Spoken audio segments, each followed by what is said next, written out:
Okay, I need your attention. The tech regulations are changing. There's a risk some of our hard work will be undone, so we need to mitigate it. As soon as you can, I want you to look at the developments we have and tell us what areas you want to invest in protecting.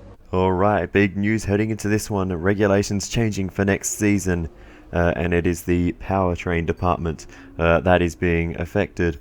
So we'll need to adapt all of our parts to the new regulations. But as you can see at the moment, we only have like 8 resource points, so we are certainly going to need to score maximum points in the remaining practice sessions to make the most of this regulation change, adapt all the parts that we can, and improve the car heading into the next season. So that is exactly what we are going to do. And 3 practice sessions later, I should say, we have a bunch of resource points, and we can go ahead and start adapting all of these parts, which we do, and we can actually do most of them right now. I think there is one upgrade that failed, which you can see we just fixed there, so we'll still need to adapt that one later. But yeah, other than that, it's time to get into qualifying for the Mexican Grand Prix, so let's get into it.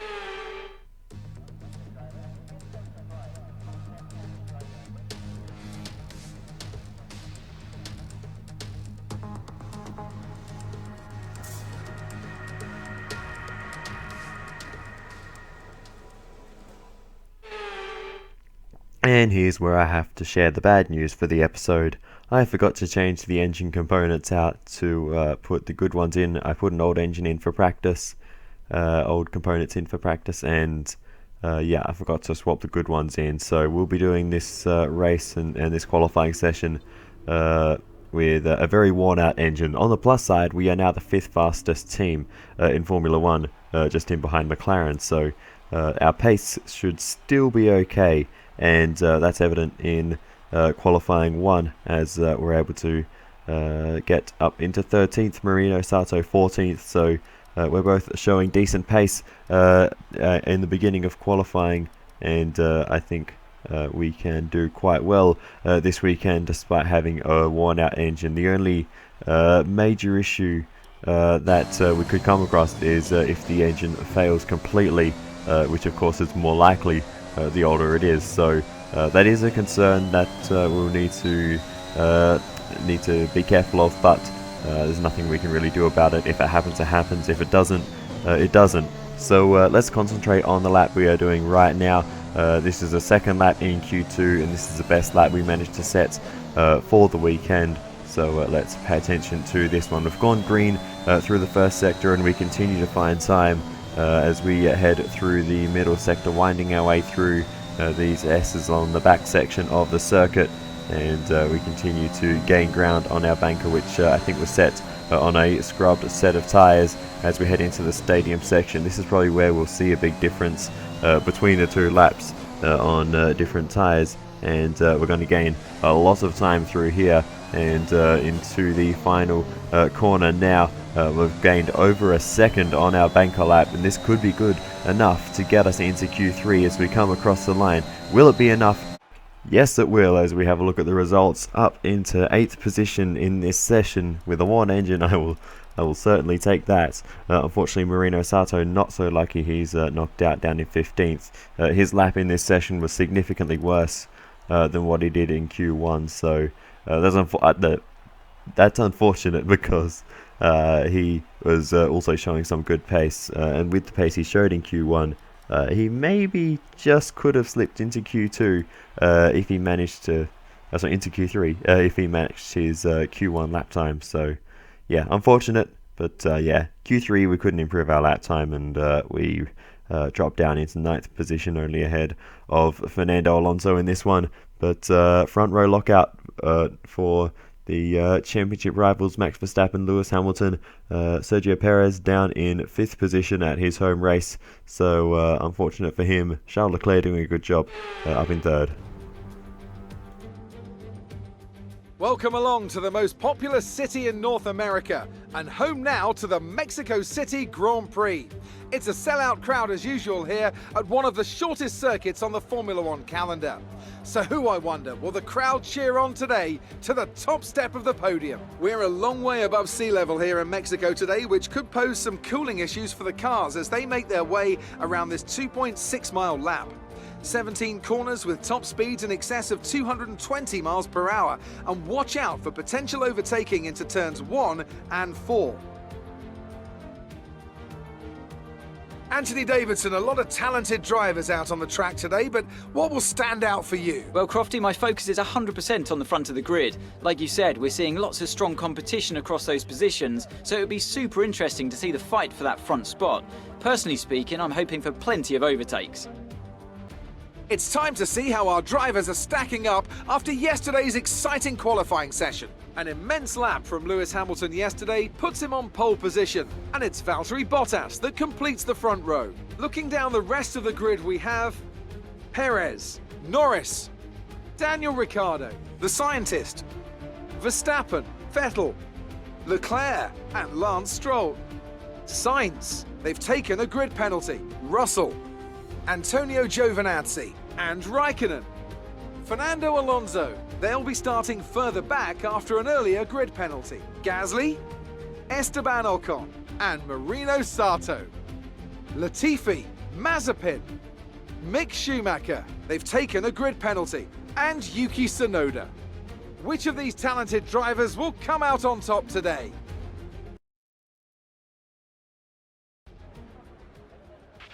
After the points finish last race, let's aim to keep the momentum going. That sounds good to me, Jeff. Points are probably still on the table. We've already gained a bunch of places before we even start the race thanks to grid penalties all around us. So that's good news as we take a look at some of the different strategy options we have on offer today. We're going to go with softs to mediums and then ending the race on softs, I think, if we indeed make it. But we'll worry about that later as we now go to the 5 red lights, and away we go for the Mexican Grand Prix, and it's a good start for us. A very good one there on the left-hand side for Sergio Perez. Max Verstappen getting away well as we sit right behind Lando Norris. We're going to have a look to the left-hand side. There seems to be a bit of air gap there as Verstappen shuts the door. We have to take to the runoff to make sure we don't accidentally run into the back. But Max Verstappen, we've actually used that to our advantage and gained a number of places. A bit of a dodgy opening stage there, but we managed to make it work, and we are actually right now on the back of Lewis Hamilton as we go down the inside of the Brits, as we go side by side through the second sector. Now we're on the outside of Hamilton as we go a little bit wide on the exit. Hamilton still holds the inside line, and he might be able to get the move done here as we do not quite get the exit we need. Hamilton will sweep around the outside and will slot in behind the Brit. But a decent battle there, and we've actually gained so many places off the start of this one. We're up into 3rd, so it's been a brilliant start in this race, and it's really... Okay, we're monitoring somewhere on the ICE. Be aware that we will start to see a loss of power. It's unfortunate that this was the race that we have to run on old components, but yeah, that's just the way it is. But if we had the brand new engine components, we'd be looking really good in this race, but the pace I don't think is going to be there, especially later on in the race. But here's some battles back in the field. That was one of the Alpine cars absolutely sending it on Marino Sato, and gaining a couple of other spots as well. So plenty of fighting down the order, and so getting very feisty. Meanwhile, this is Max Verstappen in the pit lane. He's getting a new front wing on the car, and so is Valtteri Bottas. So something's happened between those two, and it may have happened down at the first corner. We're going to have a look at a replay of the start to see exactly what happened at the front. It was a lockout for Mercedes on the front row, but it didn't stay that way for long. Sergio Perez with the launch off the line of dreams, and he immediately ducks into the slipstream, pulls out to the inside and takes the lead into the first corner, much to the delight of the Mexican crowd here. And Sergio Perez takes the lead, but Bottas was actually off the road skating across the grass into the first corner. I don't exactly know how that started, but Valtteri Bottas out of control and making a bit of contact there, I think, with his teammate. We're on board with the Finn now, so we'll see how this starts. and how he ended up in that position. He's hard on the inside now as they break into the first corner, and there was a car on his left. He cut across the grass, I think, to avoid making contact, but in doing so he couldn't stop and hit his teammate instead. So it was an unfortunate situation there for Bottas as he now fights away with Verstappen, and I'm not sure where Verstappen's damage comes from. Verstappen gets through cleanly there, so maybe it was later in the lap, or maybe it's already happened, but we will see as we now go on board with Verstappen. He got a great start and immediately gets past Ricciardo. Brilliant launch by both of the Red Bull cars as Verstappen was able to gain several places, immediately making up for his grid penalty that he attained as he watches his teammates soar through into the lead, and there's contact as we went sailing around the outside, and all of that chaos was unfolding on the inside. So we definitely picked the correct side to go on. But yeah, Verstappen contact with one of the McLarens, and I think that all started with Bottas out of control on the inside, and yeah, cars just moving around all over the place into the braking zone there caused that bit of chaos. Meanwhile, they're 3 wide behind as well as we go back to live pictures, and that is Fernando Alonso as well as Sato and Kimi Raikkonen getting involved there. Looks like, oh sorry, that's Esteban Ocon rather, and he actually got a bit of damage. Overheating the engine will exacerbate the issue, so keep the temps under control. DRS is being enabled this lap. So that's unfortunate for Ocon, and he'll need to make a stop for a new front wing after that. But yeah, more warnings about worn components for us. That's just something we're going to be hearing throughout the entirety of this one as Lando Norris gets through, and we can't fight back. They're just so quick, those McLarens.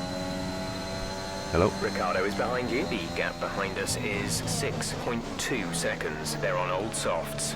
And 6.2 seconds very quickly evaporates, and Ricciardo is now right behind us as we head onto the main straight. Once again, Daniel Ricciardo will be right on the back of us with the help of DRS. He is quite simply going to go soaring past, and we don't need to. Okay, focus. We need to stay on form. We don't need to fight this. We can probably actually sit in the DRS of one of these cars if we're fast enough.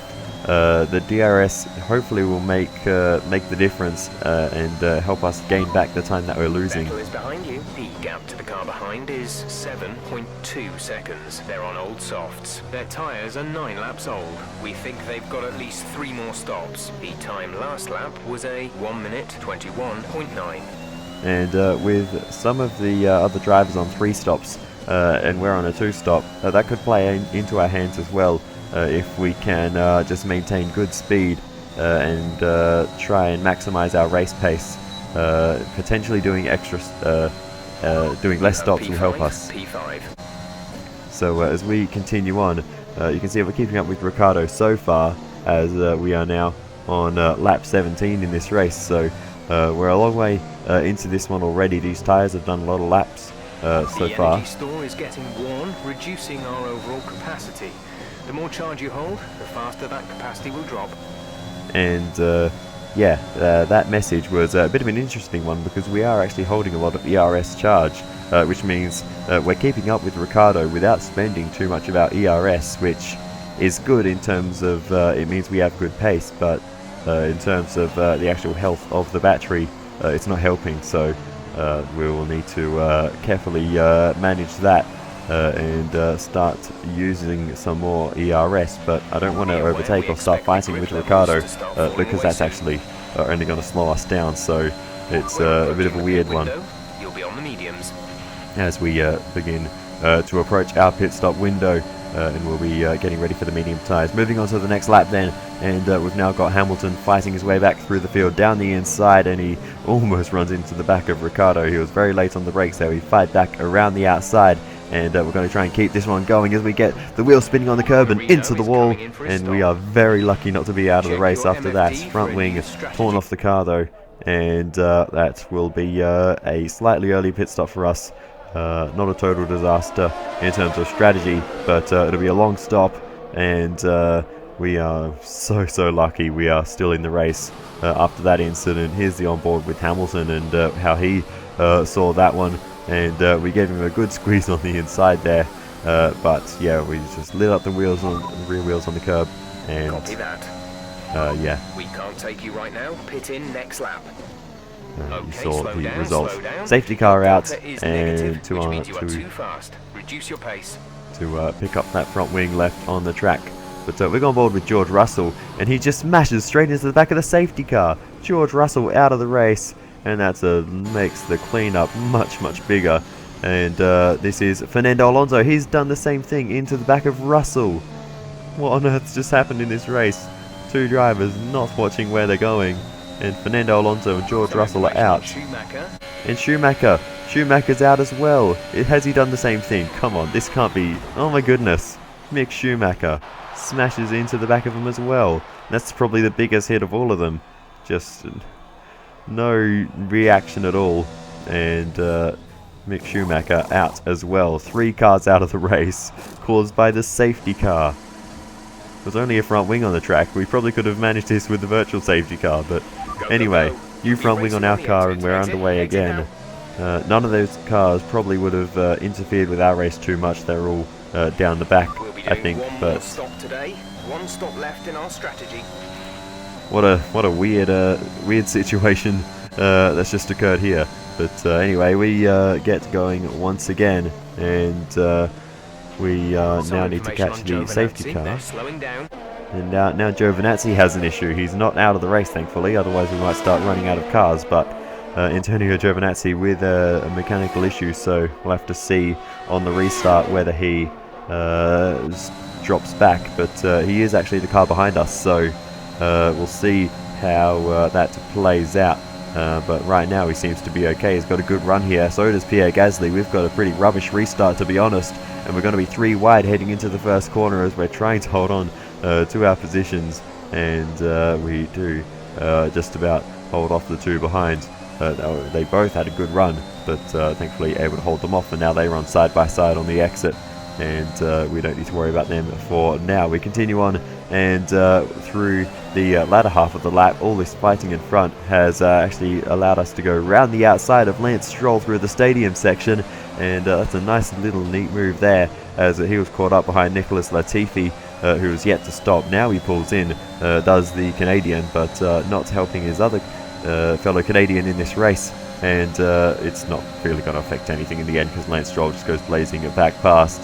And we just don't have the straight line speed to compete with a worn engine like this. It's hopeless. So yeah, we brake as late as we dare there into the first corner to try and hold off Pierre Gasly, and we do that and maintain the position for a little bit longer. But another thing worth noting is we're on the medium tyres now. Everyone else is on the softs, so it'll help us at the end when we can use softs and everyone else is on mediums. But for now, it's actually really tough to fight with everyone around us because we're slow in a straight line and we're slow through the corners on worse tyres, and you can see we're struggling there despite the fact we held off. Pierre Gasly has now Max Verstappen is trying to get past the AlphaTauri. Yeah, we don't have the pace anywhere now. At least in stint 1 we had the same tyres as everyone else, so we could fight through the corners, but now we can't really fight anywhere, and it's very frustrating. We had to brake super late there into the first corner just to hold this position. But meanwhile behind us, this is the battle between Charles Leclerc and Valtteri Bottas, and they're getting a very aggressive into turn 3 and a bit of contact there. Charles Leclerc into the front wing of Bottas, and I believe damage for the Finn as he's getting pressured by both Ferraris here, 2 against 1, and the red car's getting very aggressive. Sainz looking for a move there as well, but Charles Leclerc is the one who gets through around the outside, and he clears off immediately. So definitely an issue there for Bottas, and we'll have a look at where this all started. It was actually on the previous lap. Bottas going for a move down the inside of Giovinazzi into the stadium section. It's going to have the outside line through the tight left-hander as they go wheel to wheel, and it gets very close, but looks like Gio is holding his own against the Finn, and Bottas struggling to complete the move as they still go side by side all the way through the Perotada onto the main straight. Great fight between Bottas and Giovinazzi as they now go side by side along the main straight. Charles Leclerc now has the golden run against these two. He's going to make it 3 wide as they head down towards the first corner. So this is where we cut to this action before, and Gio backs out on the outside line, but Charles Leclerc, desperate to try and hold the position, gets a little too aggressive and into the front wing of Bottas, takes a bit of damage for the Finn, and he will now go tumbling down the order with a front wing change, and that'll put him out of contention as we just get swamped in a straight line by a Red Bull and an AlphaTauri, the other two Honda powered cars. So you can see it's no lack of power from their engines, just the wear on ours are holding us back as we continue to drop down the order in this race. There goes the Ferrari of Carlos Sainz, and Charles Leclerc behind him will be getting past shortly as well, I am sure, as we continue through this race. We're on to lap 27 now, so we're past the 1/3 mark in this race, but it feels like a lot longer than that on these tyres.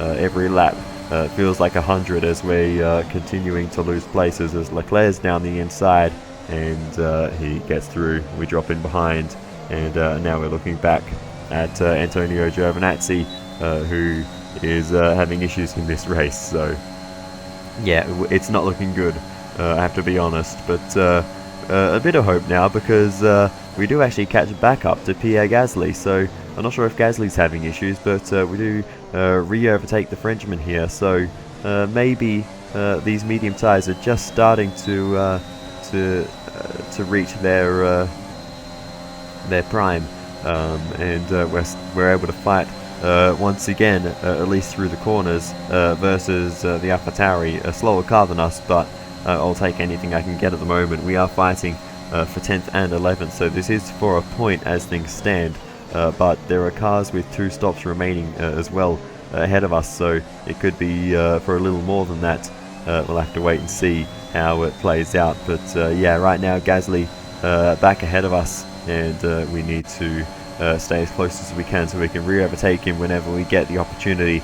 And you can see with the DRS we do have a slight pace advantage. It's not much, but it is just enough to get us in contention so we can make a move on Pierre Gasly, as we have done there.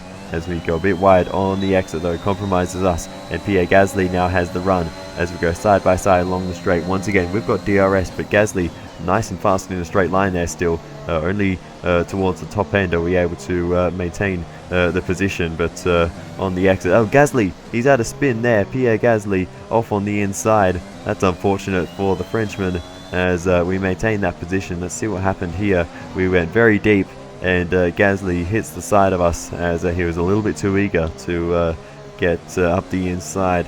If he just turned right a little bit harder and lifted off a bit, he would have still been able to get alongside, but just a bit too eager and using a bit too much road there, and finding a car on the outside.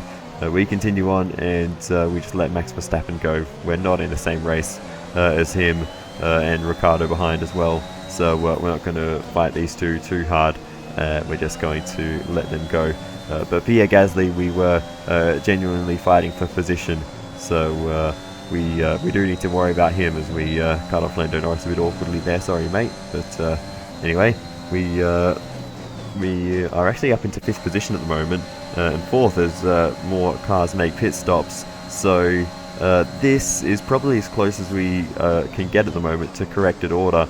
I think most people will at this point have 1 stop to go. So despite having rubbish pace on these tyres, we're still sitting in a good position, and when we put the soft tyres on at the end, we'll be able to hold our own against pretty much anyone. Now.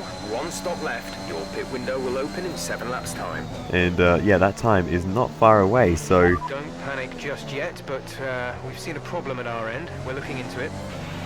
So of course we have an issue with the car.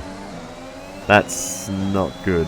I was about to be all optimistic and say we could fight for a podium here. It looks critical. Find somewhere to retire as soon as possible. We can't risk you carrying on with this race. Game over. I repeat, find somewhere to retire immediately. It's too dangerous to stay on track. How has this just happened? This could have been a great result. It's a DNF now. And we're out. What happened? Let me know you're okay. Oh dear.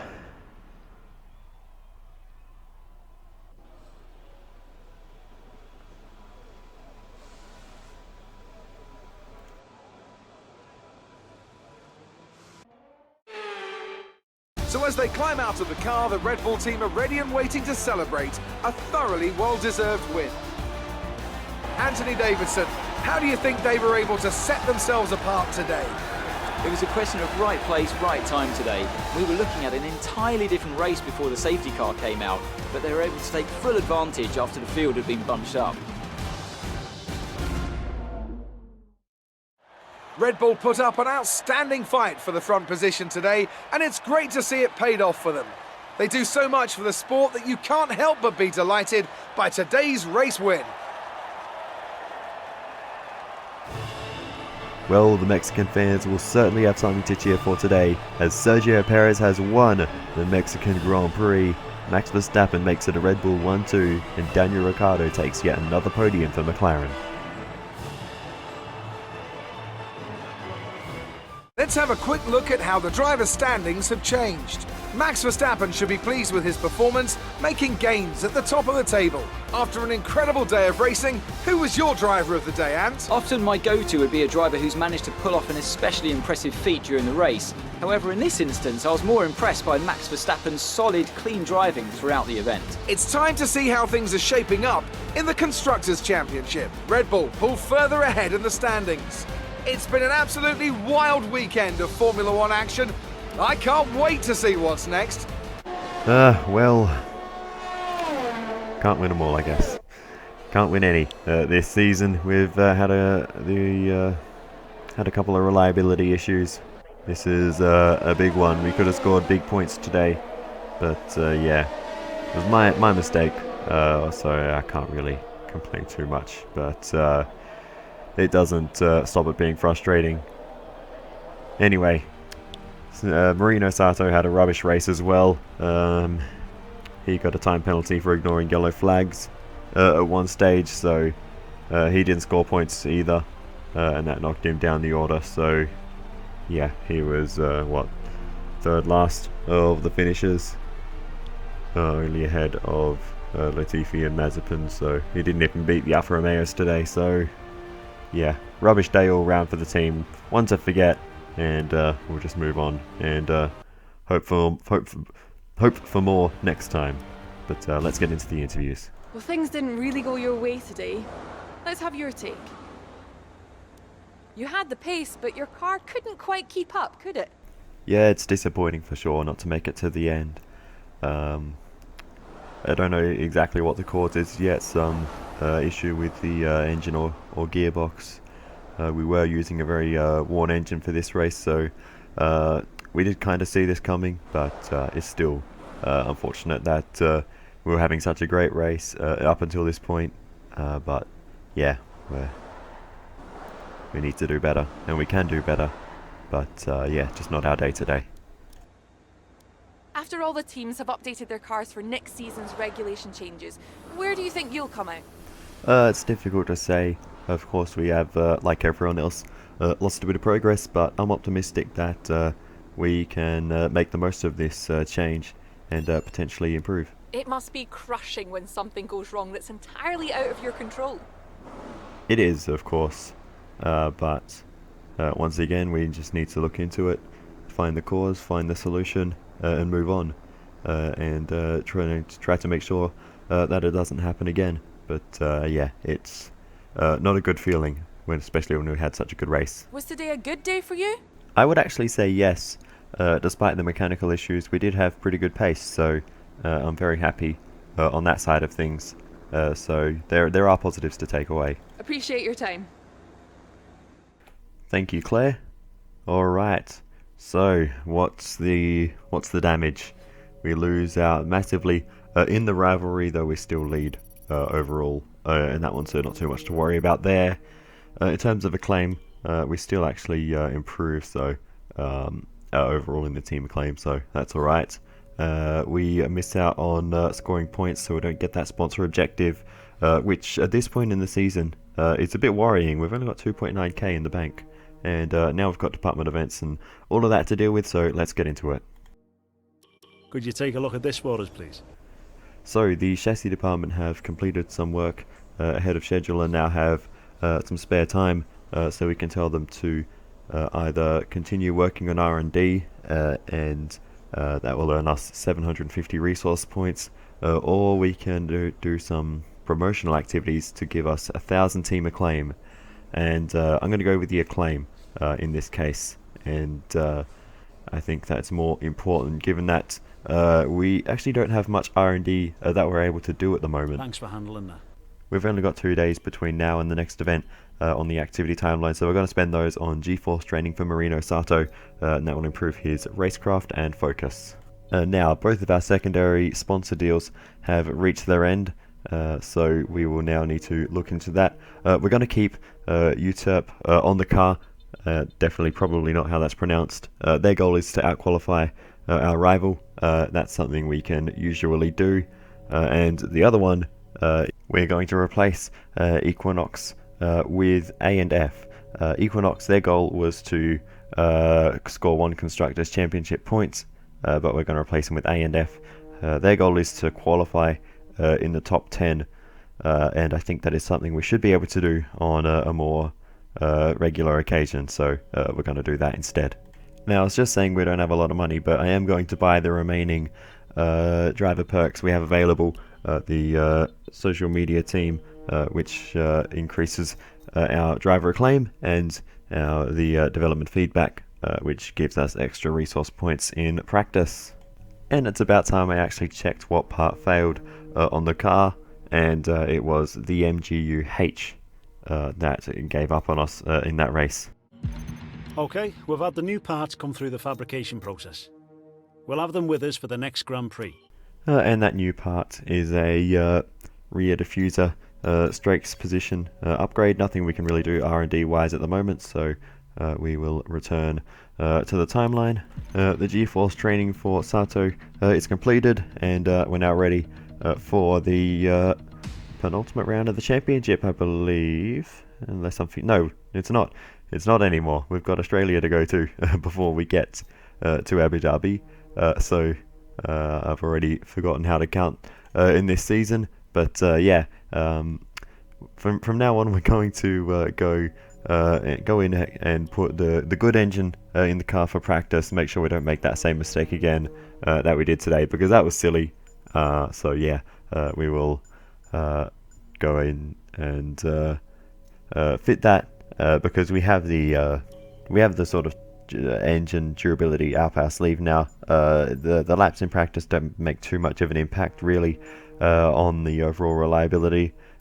So yeah, putting in the good engine in practice isn't really going to do any harm for the rest of the season. So that's not a concern anymore. But other than that, then there's not a lot left to cover. So I'll say thank you so much for watching all the way to the end. Feel free to give me some feedback in the comments. I would really appreciate it, and I will see you later.